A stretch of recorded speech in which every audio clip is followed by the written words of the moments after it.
Right. న్యాయాధిపతులు 14. అప్పుడు సంసోను తన తల్లిదండ్రులతో కూడా తిమ్నాతునకు పోయి తిమ్నాతు ద్రాక్ష తోటల వరకు వచ్చినప్పుడు కొదుమ సింహము అతని ఎదుటికి బొబ్బరించుచూ వచ్చెను. యెహోవా ఆత్మ అతన్ని ప్రేరేపింపగా అతని చేతిలో ఏమీ లేకపోయినను ఒకడు మేకపిల్లను చీల్చినట్లు దానినే చీల్చెను. అతడు తాను చేసినది తన తండ్రితోనైనను తల్లితోనైనను చెప్పలేదు. రైట్. అంటే ఇక్కడ ఇతను ఇప్పుడు ఇతనికి గురి వద్దకు తీసుకెళ్ళడానికి మరి దేవుడు ఇక్కడ సింహాన్ని రప్పించి సింహాన్ని చీల్చేటువంటి ఆత్మను కూడా ఇక్కడ ఇచ్చి సంసోనికి ఏమిస్తున్నాడు? ట్రైనింగ్ ఇస్తాడు. అతడు అక్కడికి వెళ్ళి ఆ స్త్రీతో మాట్లాడినప్పుడు ఆమె యందు సంసోనుకు ఇష్టం కలిగెను. మరి అంటే మొదటిసారి శాంసన్కి కాన్ఫిడెన్స్ వచ్చిందా లేదా? దేవుని ఆత్మ నా మీదకి వచ్చేస్తుంది అంటే నా ముందు ఈ సింహాన్ని నేను చంపేయగలను. He got confidence. అదే సంసోన్ ఏం చేశాడు? 14-19 న్యాయాధిపతులు 14:19. యెహోవా ఆత్మ అతని మీదికి మరలా రాగా అతడు అష్కెలోనుకు పోయి వారిలో 30 మందిని చంపి వారి సొమ్మును దోచుకొని తన విప్పుడు కథ భావమును చెప్పిన వారికి బట్టలని. ఆ తర్వాత ఏదో గొడవ వచ్చింది, అంతా మీరు చదువుకోండి. ఆ గొడవలో దేవుని ఆత్మ వస్తే 30 మందిని చంపేశాడు. న్యాయాధిపతులు 15:14-15 వరకు. జడ్జెస్ 15:14-15. అతడు లేహీకి వచ్చే వరకు ఫిలిష్తీయులు అతనిని ఎదుర్కొని కేకలు వేయగా యెహోవా ఆత్మ అతని మీదికి బలముగా వచ్చినందున అతని చేతులకు కట్టుబడిన తాళ్ళు అగ్నిచేత కాల్చబడిన జనుపనార వలె ఆయను. సంకెళ్ళును అతని చేతుల మీద నుండి విడిపోయాను. అతడు గాడిద యొక్క పచ్చి దవడ ఎముకను కనుగొని చెయ్యి చాచి పట్టుకొని దాని చేత 1000 మంది మనుషులను చంపెను. అంటే తన బలహీనతలో ఉంటుండగా కూడా అతనికి దావీదులాగా ట్రైనింగ్ ఇచ్చాడా లేదా? He trained and is fulfilling the will of God. This is point 1. ఇంకా 7 ఉన్నాయి. అంటే దేవుడు ఏం చెప్తున్నాడు? ఇప్పుడు నువ్వు గొప్పదా? నువ్వు విశ్వాసములో ఉండి దర్శనములో ఉండి కొంతకాలం ప్రార్థించి ఉపవాసం ఉండి తర్వాత నువ్వు బలహీనతలో ఉన్నా నీలో ఇంకా విశ్వాసం ఉందా? దేవుడు నిన్ను గురి వద్దకు తీసుకెళ్తాడు. నేను ఎవరు నిందించినా నువ్వేమనుకున్నా సరే God is telling you today, నీ బలహీనత కూడా నీ విశ్వాసములో ఉన్నావు, నువ్వు కృపలో ఉన్నావు కాబట్టి నీవు ఆయన స్వరూపములోకి మారి తీరతావు. ఇవన్నిటిలోంచి కూడా దేవుడు నీ మేలు కొరకే ఆయన చిత్తాన్ని నెరవేరుస్తానంటున్నాడు. అంటే నీ బలహీనత గొప్పదా? ఆయన యొక్క త్యాగం గొప్పదా? నీ యొక్క బలహీనత కంటే ఆయన రక్తము, ఆయన క్షమాపణ గొప్పది. ఎంతమందికి అర్థమైంది ఇది? రైట్. కాబట్టి ఎవరెవరైతే నిన్ను తీర్పు తీర్చారో, ఎక్కడెక్కడ నువ్వు తీర్పు తీర్చుకొని జరగదనుకున్నావో దేవుడు చెప్తున్నాడు. ఎందుకంటే ఈరోజు నువ్వు ఇక్కడ ఉన్నావు, ఇంకా నువ్వు విశ్వాసంలో ఎదుగుదామని నీ హృదయం ఉంది. ఆ హృదయాంతరంధ్రములు దేవుడు చూశాడు. ఇంకా ప్రార్థిస్తున్నావు, ఇంకా దేవునికి వస్తున్నావు, ఇంకా బైబిల్ చదువుతున్నావు, ఇంకా ఎదగాలని హృదయం నీలో ఉంది. కాబట్టి ఆ హృదయాంతరంలో చూచిన దేవుడను నీ బలహీనతలు ఒకవేళ అక్కడక్కడ ఉన్నాయా అవన్నీ నీ మేలు కొరకే మారుస్తానంటున్నాడు దేవుడు. అవి కూడా నా చిత్తంలోనే ముందుకెళ్ళిపోవడానికి నీకు సహాయపడతాయి. ఎంతమందికి అర్థమైంది? నువ్వు మంచి క్రియలు చేసి ఉండొచ్చు 100, కానీ నీకు 60 తప్పులు కనపడుతున్నాయేమో, 2 పెద్ద తప్పులు కనపడుతున్నాయేమో. కానీ ఇప్పుడు నీ హృదయం సరళంగా ఉంది, ముందుకెళ్ళిపోవడానికి మరి నీ హృదయం బాగుంది కాబట్టి అవన్నీ ఆయన యొక్క ప్రణాళిక కోసమే సహాయపడతాయంట. ఆల్రైట్.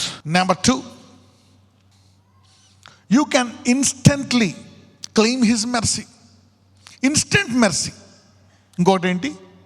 Instant mercy. రెండవది ఇన్స్టెంట్ మెర్సీ. Instant mercy. చాలాసార్లు మనం ఏదైనా పొరపాటు చేసామనుకోండి, ఇప్పుడు చిన్నపిల్లలు ఉంటారు, పొరపాటు చేస్తారు, ఆ గ్లాస్ పడగొట్టేస్తారు, ఓకే, లేకపోతే ఏదో ఒక పొరపాటు 1-2 సంవత్సరాలు వాడికి తెలిసి తప్పు చేశాడని. కానీ తన తల్లి దగ్గరికి వెళ్ళడానికి 1 సెకండ్ కూడా ఆలోచించడు. అకార్డింగ్ టు గాడ్, నీవేదైనా దేవుని విషయం ఏదైనా పొరపాటు, ఒక తప్పు నిర్ణయం చేసుకున్నప్పుడు నీవు 2-3 రోజులు దేవుడు కృప అడగవు, ఓకే, 2-3 రోజులు ప్రార్థించవు, కొంచెం భయపడతావు. Let us see how we deal with that. Okay. రోమీయులకు రాసిన పత్రిక 5:5-9. ఎందుకనగా ఈ నిరీక్షణ మనలను సిగ్గుపరచదు, మనకు అనుగ్రహింపబడిన పరిశుద్ధాత్మ ద్వారా దేవుని ప్రేమ మన హృదయములలో కుమ్మరింపబడి ఉన్నది. ఏలయనగా మనమింకా బలహీనులమై ఉండగా క్రీస్తు యుక్తకాలమున భక్తిహీనుల కొరకు చనిపోయెను. ఆగండి, మనం పరిశుద్ధంగా ఉంటే చనిపోయాడా, మనం పాపంలో ఉంటుండగా చనిపోయాడా? He still died. నువ్వు తర్వాత మరుమనసు పొందావు, రైట్. నీతిమంతుని కొరకు సహితము ఒకడు చనిపోవుట అరుదు, మంచివాని కొరకు ఎవడైనా ఒకవేళ చనిపోవ తెగింపవచ్చును. అయితే దేవుడు మన ఎడల తన ప్రేమను వెల్లడిపరుచుచున్నాడు. ఎట్లనగా మనమింకను పాపులమై ఉండగానే క్రీస్తు మన కొరకు చనిపోయాను. రైట్, మీరు ఇంకా పాపములో ఉండగానే ఆయన చనిపోయాడు. అప్పుడు నీకు అసలు ఏమీ లేదు, అవునా కదా? లోకములాగా. ఇప్పుడు ఒక పొరపాటు చేసేసి ఏమో దేవుడు ఏం చేస్తాడు, కొడతాడా, తిడతాడా, మాట్లాడతాడా, నా ప్రార్థన ఆలకిస్తాడా, నెరవేరుతుందా, నెరవేరుతుందని భయపడుతున్నావు. చదువమ్మ 9. కాబట్టి ఆయన రక్తము వలన ఇప్పుడు నీతిమంతులముగా తీర్చబడి మరింత నిశ్చయముగా ఆయన ద్వారా ఉగ్రత నుండి రక్షింపబడదుము. ఇప్పుడు నువ్వు విశ్వాసంలో ఉన్నావు, ఉగ్రతలో ఆ ఉగ్రత అనేది అసలు లేనే లేకుండా, మరి తప్పకుండా మరి గ్యారంటీగా నువ్వు ఉగ్రతలో వెళ్లకుండా ఎప్పుడు నీతిమంతుడిగా తీర్చబడ్డావు. కాబట్టి ఆయన ప్రేమ నీకు ముందుగానే చూపించాడు. కాబట్టి నీవు ఆ పడిపోయిన వెంటనే ఒక వారమో, నెలో, సంవత్సరమో, 5 సంవత్సరాలు టైం వేస్ట్ చేసుకోకుండా లేచి ఇంకా నన్ను దేవుడు ప్రేమిస్తున్నాడని ఒక క్షణములోనే కృప పొందుకొని ముందుకు వెళ్ళిపోవచ్చు. You getting me now? ఎంతమందికి అర్థమైంది నేను చెప్పింది? This is very important. So what God is telling is you can claim instant mercy. హెబ్రూలు 4:14-16. ఆకాశ మండలము గుండా వెళ్ళిన దేవుని కుమారుడైన యేసు అను గొప్ప ప్రధాన యాజకుడు మనకు ఉన్నాడు కనుక మనము ఒప్పుకుని దానిని గట్టిగా చేపట్టుదాము. చూడండి, మనం ఒప్పుకున్న దాన్ని గట్టిగా పట్టుకుందాం, విశ్వాసంలో షేక్ అవ్వద్దు. చూద్దాం ఎందుకు. మన ప్రధాన యాజకుడు మన బలహీనతల యందు మనతో సహా అనుభవము లేనివాడు కాడు గాని మనలాంటి బలహీనతలే యేసయ్య ఎదుర్కొన్నాడు. ఆ బలహీనత వచ్చింది ఆయనకి, స్టార్టింగ్ ఫేస్ చేశాడు. కానీ వెంటనే అది ఇంకా తలంపు రూపంలో స్టార్ట్ అయిన వెంటనే ఆయన ఆల్రెడీ ప్రార్థనలో ఆత్మతో నింపబడి ఉన్నాడు కనుక అది ఆవరించిందా, అది ఎప్పుడు ఓవర్టేక్ చేయలేకపోయింది ఆయన్ని. చూడండి, ఆయన తండ్రి వద్దకు వెళ్ళి మొదట ఆయనలో బలహీనత ఉందా లేదా అని చూడడానికి ఏమంటాడు, నీ చిత్తం అయితే ఈ గిన్నె నా వద్ద నుండి తొలగించు. అది బలమా బలహీనత? ఆయనకు దేవుని చిత్తము తెలుసా తెలీదా? తెలుసు. కానీ ఆయన ఏం చేశాడు, మనకు నేర్పిస్తున్నాడు ఒక రకంగా ఆ వాక్యము ద్వారా ఎలాగా ఒక్కసారి కూడా బలహీనతకు లోనవ్వకుండా ఎలా జీవించవచ్చు అని. ఒక్కసారి కూడా పాపం చేయకుండా is leading as an example by the holy spirit. ఆయన ఏం చేశాడు, ఎప్పుడు ప్రార్థించినంత వేదనతో ప్రార్థించాడు. అప్పుడు ఆయన ద లాస్ట్ మిషన్, అక్కడ ఒక మాట ఉంటుంది, ఆయన చెమట ఎలా మారిందంట, రక్తముగా మారిందంట. అంటే ఈ బలహీనతను ఎలాగైనా జయించాలా అని. ఆ తర్వాత మనం చూస్తే దూతలు వచ్చి ఆయన ఏం చేశాయంట, బలపరిచాయి. So he never gave up to weakness. ఆయన అన్నిటినీ జయించేశాడు. కానీ ఆయన నువ్వు పడిపోయినా అది ఆయనకు తెలుసంట, ఆహా ఈ బలహీనతలో పడిపోయావు, నువ్వు ప్రార్థించలేకపోయావు, దేవుని యొక్క ఆత్మను ఉపయోగించుకోలేకపోయావు, ఉపవాసము చేయలేకపోయావు, జయించలేకపోయావు, ఎడతెగక తెలుసు ఉండి ఆయన ఏం చేస్తాడంట, సమస్త విషయంలోనూ మనవలే శోధింపబడి ఆయన పాపం లేనివాడిగా ఉన్నాడు. ఓకే, చదవమ్మ. కనుక మనము కనికరింపబడి సమయోచితమైన సహాయము కొరకు కృప పొందినట్లు ధైర్యముతో కృపాసనమునొద్దకు చేరుదాము. 11 మంది నన్ను తిరస్కరించేశారు 3.5 సంవత్సరాలు. దావీదు ఇలా చేసేసాడు, వాళ్ళు అలా చేసేసారు. ఏం చేయాలా? ఆయన మళ్ళా వాళ్ళకి సహాయం చేశాడు. అది కూడా చూద్దాం, తర్వాత ఉంది. He helped them. మీరు తిరస్కరించేశారు, నేను మిమ్మల్ని తిరస్కరించేస్తాను అన్నాడా? ఏం చూశాడు? వారి యొక్క హృదయాన్ని. ఆయన కొరకు సమస్తాన్ని విడిచిపెట్టారా లేదా? సమస్తాన్ని విడిపించి 3.5 సంవత్సరాలు ఆయనతో ఉన్నారు. ఆ హృదయాన్ని ఆయన చూశాడు. ఆ బలహీనతను జయించడానికి వారికి సామర్థ్యాన్ని ఇచ్చాడు. He empowered them. కాబట్టి నీ బలహీనతలో నువ్వు వెనక్కి వెళ్ళిపోకుండా, శిష్యులు వాళ్ళందరూ వెనక్కి వెళ్ళిపోయారు చేపలు పట్టుకోవడానికి, పద ఇంక మన పని అయిపోయింది, ఇంక దేవుడు మనం తిరస్కరించేసాం కాబట్టి ఆయనకి రాడు మనల్ని అంగీకరించడానికి. నో, ఆ చేపలు పట్టుకోకుండా వెళ్ళుకోకుండా కూర్చొని వాళ్ళు వెయిట్ చేసి ఉంటే బాగుండేది. ఈ రోజు నుంచి మీరు అపవాది మీ మీద నింద వేసినప్పుడు, మీరు పడిపోయినప్పుడు సమయం అధికంగా వృధా చేసుకోకుండా ఆయన కృపను వెంటనే వాడుకొని వెంటనే బలము తెచ్చుకొని జాగ్రత్త పడి ముందుకు వెళ్ళిపోదురుగాక. Claim the instant mercy and you can stop many judgments. ఒక్కొక్కసారి ఆ బలహీనతలో మీరు పడిపోయి దేవుడు కోపగించుకున్నాడని ఎక్కువ టైం ప్రార్థన చేయకుండా ఉంటే ఇంకా లేనిపోని బలహీనతలు వచ్చి 1 నెల 6 నెలలు వేస్ట్ అయ్యి ఇంకా పెద్ద పెద్ద గండాల్లోకి పడే అవకాశం ఉంది. ఎంతమందికి అర్థమవుతుంది? So don't waste your time. Claim instant mercy. Getting it? మూడవది పీస్. పీస్, శాంతి. మొదటిదేమో విశ్వాసము, బలహీనత. రెండవది ఇన్స్టెంట్ మెర్సీ. ఇన్స్టెంట్ మెర్సీ, సమయోచితమైన కృప. మొదటిదేమో బలహీనత యందు నీ విశ్వాసం. రైట్? దేవుడు బలహీనతలో కూడా ఆ విశ్వాసాన్ని ఉపయోగించి, అలాగని చెప్పి నువ్వు బలహీనతలో ఉండాలా బలంలో ఉండాలనేది నీ మైండ్లో ఉండాలా? నేను ఎప్పుడు బలంలోనే ఉండాలి, like Jesus. You want to overcome everything. Right? అలాగని నీకు he will use you in your weaknesses also. He will help you. Peace. కొంతకాలం కొంతమంది అనుకుంటారు కొంతకాలం బాగుంటుంది, కొంతకాలం కష్టాలు, మళ్ళీ కొంతకాలం కష్టాలు, కొంతకాలము శాంతి, కొంతకాలం పరిస్థితులు బాగుంటాయి, కొంతకాలం ఇలా ఇలా ఇలా తట్టుకోలేకపోతున్నాను. అంత బాగుందనుకోవడం మళ్ళీ ఏదో గండం. ఎంతమందికి దీర్ఘకాల శాంతి ఉండాలని కోరుకుంటున్నారు? ఎంతమంది ఇలాగా కింద మీద భయము, వేదన, ఏం జరుగుతుందో తెలియదు, గడిగడి గండం అంటూ ఉంటారు. కొంతకాలం మోటార్ మరి గడిగడి గండం. Let us see how to have constant peace. రోమిల్కి రాసిన పత్రిక, అందరూ బాగున్నారు, ఇప్పుడు అందరూ ఆరోగ్యంగా ఉన్నారు, ఎంతకాలం ఉంటామో ఇలాగా. రోమీలు 8:5-13. Romans chapter 8 from verse 5 to 13. శరీరానుసారులు శరీర విషయముల మీద మనసునంతురు, ఆత్మానుసారులు ఆత్మ విషయముల మీద మనసునంతురు.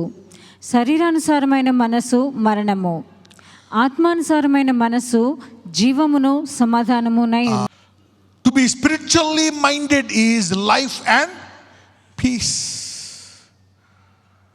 స్పిరిచువల్ మైండ్ అనేది జీవమే కాదు, శాంతి కూడా ఇస్తుందంట. ఏమిస్తుందంట? శాంతి. నీకు అర్థం కాదంట శాంతి. కొన్ని విషయాల్లో మనం భయపడతాం, కొన్ని విషయాల్లో మీకు తెలియదు, మీరు భయపడరు, మీకు అర్థం కాదు ఎందుకు భయపడరు. మీకు అదొక శాంతి వచ్చేస్తుంది. ఉదాహరణకి యేసుప్రభు వారు పడవలు అందరూ బాబోయ్ బాబోయ్ అని వాళ్ళు భయపడుతుంటే ఆయన హాయిగా పడుకుంటాడు. ఎందుకు? ఈ తుఫాను సృష్టించిన ఆయన దేవుడు ఆత్మ నాలో ఉంది, నేను దాన్ని గద్దిస్తే అయిపోతుందనే విశ్వాసం ఆయనలో ఉంది కాబట్టి ఆ తుఫాన్లో కూడా హాయిగా పడుకున్నాడు. Sometimes things can be upside down, you can still live in peace. ఆత్మానుసారమైన మనస్సు జీవమును సమాధానమై ఉందంట. జీవమే కాదు, సమాధానం ఉండదంట. పీస్.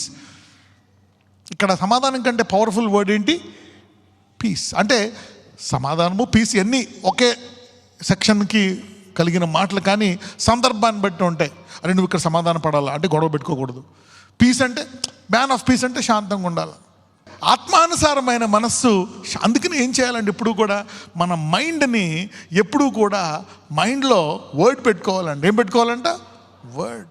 లేకపోతే సడన్గా ఆ గ్లాస్ పడేసింది అనుకో, పాలు పోనే, గ్లాస్ పాలే కదా, ఎందుకు నువ్వు నోరు పాడేసుకోవాలా? ఆత్మానుసారమైన మనస్సు జీవమును సమాధానం. చదువు, కంటిన్యూ చేయి.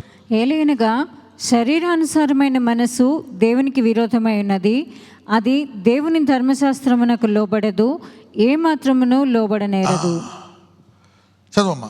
కాగా శరీర స్వభావము గలవారు దేవుని సంతోషపరచనేరరు. దేవుని ఆత్మ మీలో నివసించి ఉన్న ఎడల మీరు ఆత్మ స్వభావము గలవారే కానీ శరీర స్వభావము గలవారు కారు. ఎవడైనను క్రీస్తు ఆత్మ లేనివాడైతే వాడాయన వాడు కాడు. క్రీస్తు మీలో ఉన్న ఎడల మీ శరీరము పాప విషయమై మృతమైనది, కానీ మీ ఆత్మ నీతి విషయమై జీవము కలిగి ఉన్నది.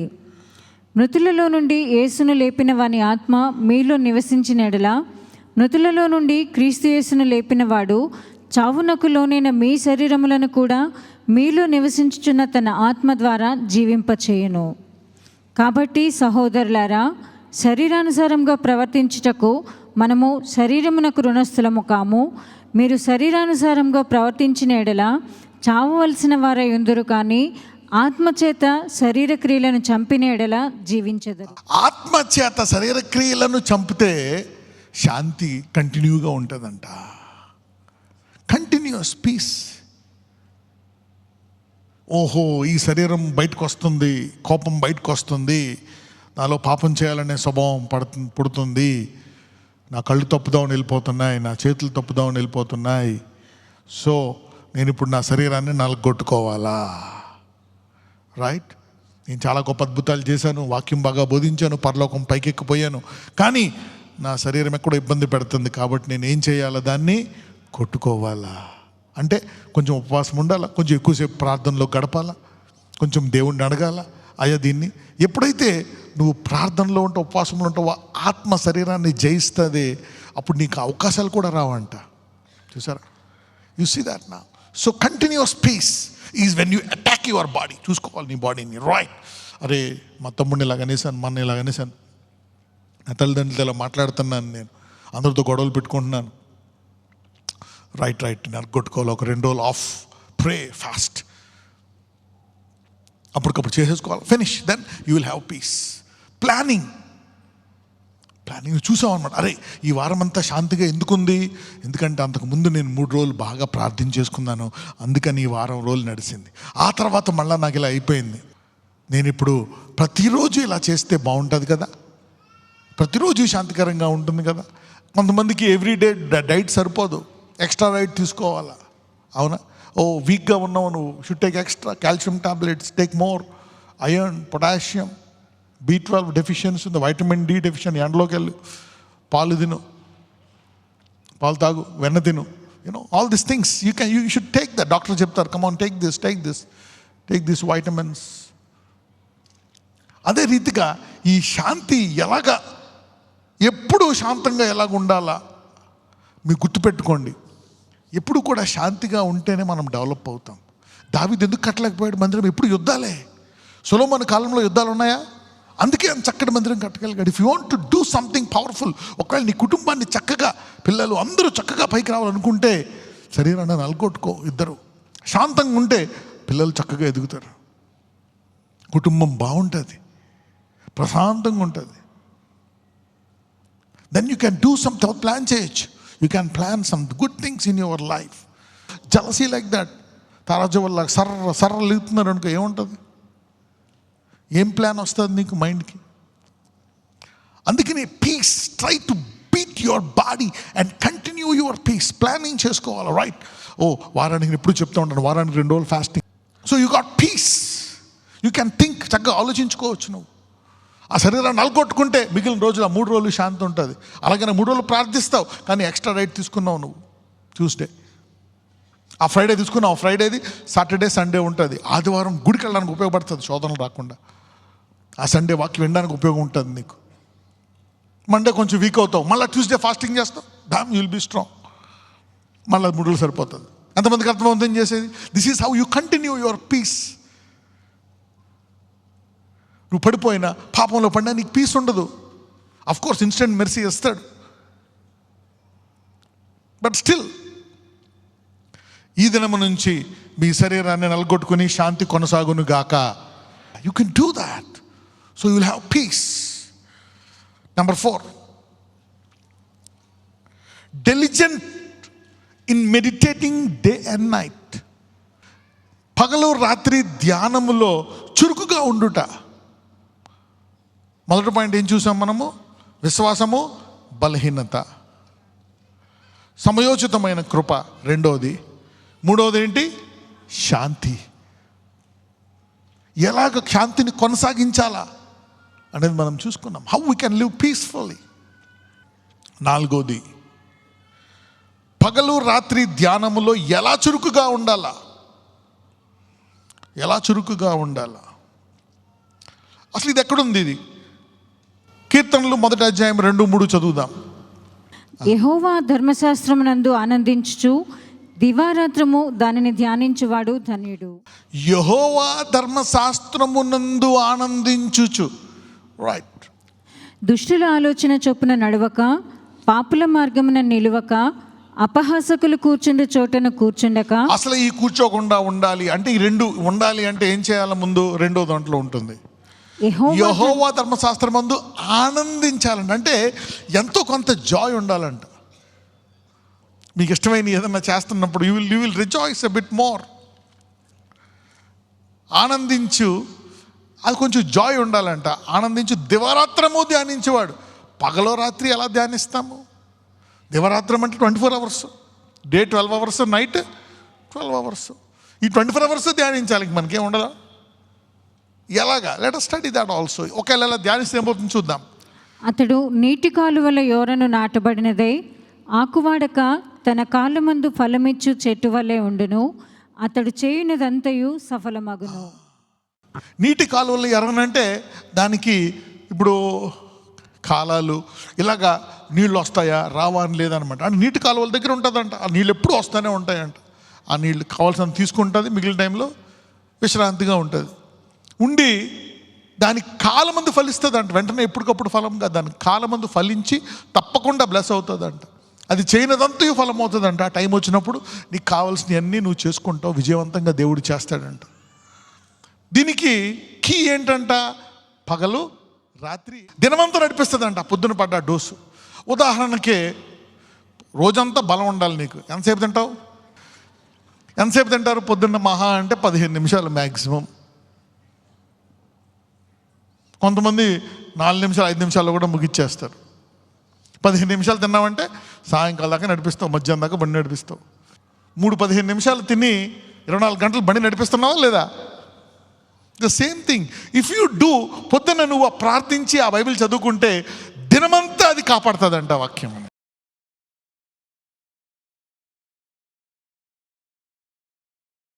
నజరేయుడైన యేసయ్య, నీ సంఘము, నీ బిడ్డలు వారు అబ్రహాములాగా పరలోకానికి వెళ్ళడానికి వారినందరినీ ఐశ్వర్యములు ఆశీర్వదించండి.